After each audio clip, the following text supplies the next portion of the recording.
বাংলাদেশে জাতির পিতা বলে কিছু থাকা যাবে না। আগে যারা ছিল তাদের জাতির পিতা ছিল শেখ মুজিবুর রহমান। আপনারা আসবেন, আপনারা এসে বলবেন জাতির পিতা জিয়াউর রহমান, এটা চলবে না।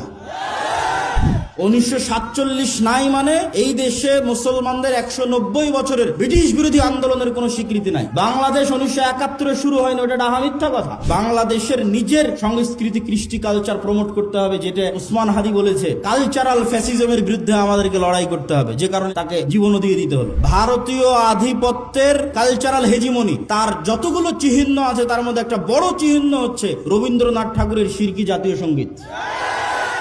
এই জাতীয় সঙ্গীত বাদ দিয়ে দিতে হবে।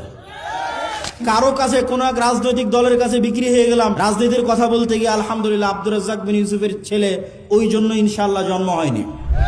আল্লাহ যদি আমাকে কবুল করে তো আমাকে দিয়ে বাংলাদেশে পূর্ণাঙ্গ বিপ্লবের যদি আল্লাহ সুবহানাহু ওয়া তাআলা কবুল করে করুক, আর আল্লাহ সুবহানাহু ওয়া তাআলা যদি কবুল না করে তো আমার জায়গা থেকে এই দাওয়াতের মধ্যেই সীমাবদ্ধ। আগামী 50 বছর পর বাংলাদেশে এরকম যুবক তৈরি হবে যারা ইসলামী বিপ্লব, পূর্ণাঙ্গ ইসলামী বিপ্লব করবেই করবে, আজ না হলে ঈসা আলাইহিস সালামের যুগে হবে। কিন্তু আমরা বিক্রি হওয়ার মধ্যে নই ইনশাআল্লাহ।